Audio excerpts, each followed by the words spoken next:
시청자 여러분 안녕하십니까. 이영풍 TV입니다. 대한민국 정치를 논할 때 지역을 빠질 수가 없죠. 가령 영호남, 충청, 수도권 이렇게 주요 지역에 대한 어떤 그 유권자들이 특정 정당에 몰표를 던지는 어떤 그런 현상들이 있습니다. 이 엄연한 현실입니다. 팩트입니다. 자, 그런데 영호남의 정치를 놓고 이야기할 때 어떤 몰표를 줘서는 안 된다. 그래서 가령 경상도 같으면 영남에도 좌파들이 있어야 된다.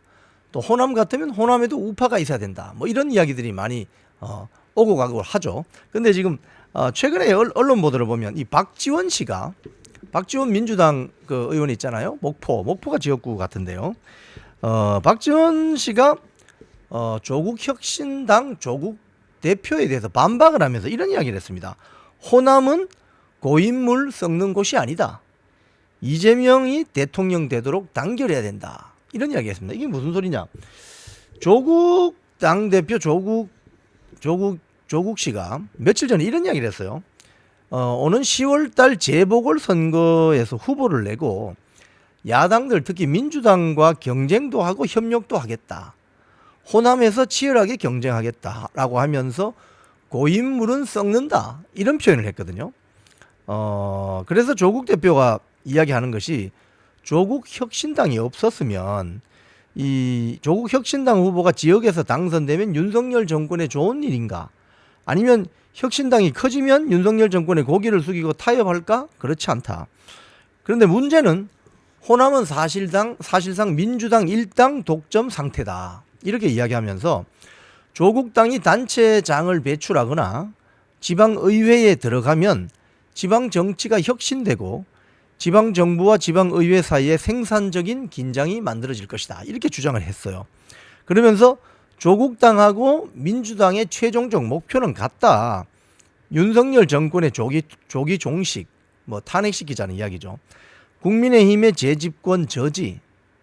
그러니까 민주당이나 조국당은 최종 타깃은 같다. 그러니까 서로 경쟁하고 때로는 협조할 필요가 있다.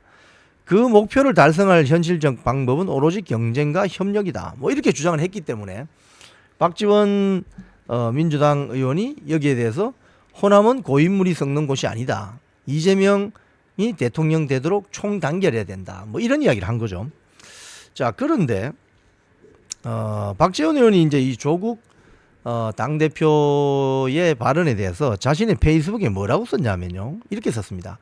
호남에는 김대중, 장보고, 전봉준의 피가 흐른다. 조국 혁신당은 지난 총선 때 지역구는 민주당, 비례대표는 조국당 이라는 말로 괄목할 만한 의석을 확보했다. 한 12석 정도 확보했죠. 절체절명의 정권 교체를 위해서 이재명 민주당 대표가 대통령이 될 수 있도록 단결하고 이 약속을 지켜야 한다. 이렇게 주장을 했습니다. 그런데 지금 조국당이 이제 10월달 재보궐선거가 지금 예정되는 4개 지역구, 4개 선거구에 모두 후보를 낼 방침으로 알려져 있어요. 호남에 2개가 있습니다. 곡성군수, 영광군수, 그리고 부산에 금정구청장도 있는 것 같아요.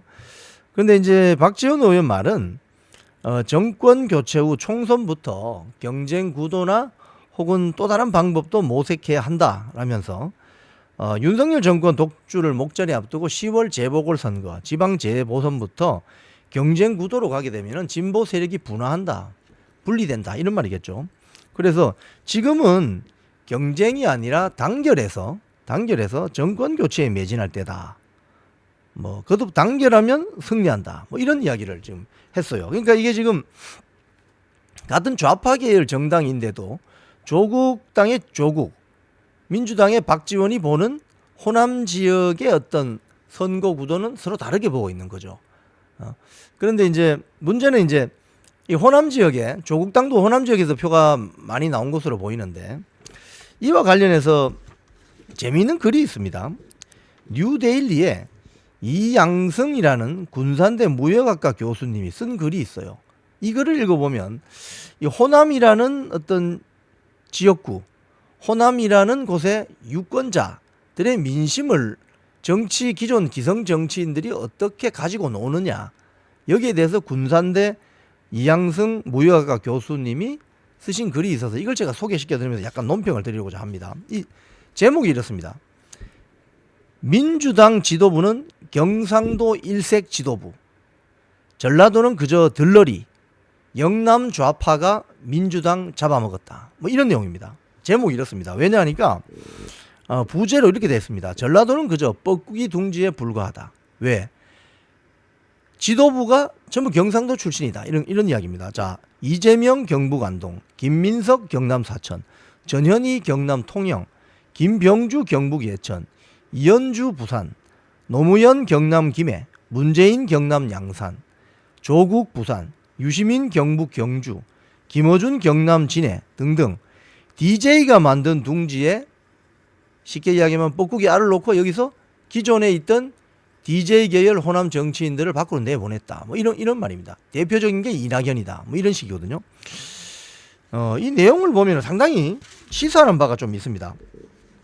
지금 이재명 당대표의 민주당 지도부는 사실상 영남 좌파가 장악했다. 이렇게 이 교수님이 쓰시고 있네요. 전라도는 들러리다. 뭐 이런 겁니다. 쉽게 이야기하면은. 뭐 복잡한 이야기 하지 않고 아주 깔끔하게 호소리 있게 글을 쓰세요. 지금 이재명을 포함해서 선출된 지도부 6명 중에 5명이 모두 경상도 출신이다. 게다가 전라도에 지역구가 있는 정치인은 한 명도 없다. 이건 굉장히 지역 편중이 심하네요. 이 기본적인 그 어떤 팩트만 봐도요. 그리고 여기도 또 뭐 말씀하시는 게 뭐 아까 제가 말씀드린 것처럼 뭐 노무현 대통령은 김해이고 뭐 문재인 대통령은 양산이고 뭐 조국은 부산이고 김경수는 경남 고성이고 뭐 유시민은 경북 경주고 뭐 김어준은 진해고 경남 진해고 이래서 이 교수님 말씀은 전라도는 뻐꾸기 둥지인가 뭐 이런 이야기를 하면서 민주당에 지금 이런 현상이 벌어지는 이유는 바로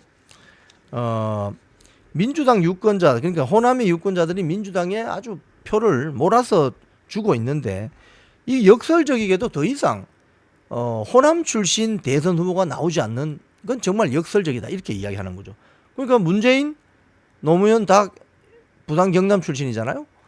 지금 이재명 대표도 사실은 경북 출신이죠. 그러니까 호남 출신의 대선 후보는 김대중 대통령 그리고 정동영 전 대선 후보 말고는 없습니다. 지금까지.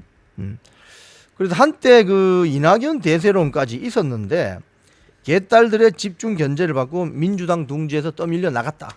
뭐 이런. 그래서 결론은 민주당이 지금 전라도 사람들을 키우지 않고 있다. 민주당은 전라도 사람 안 키운다.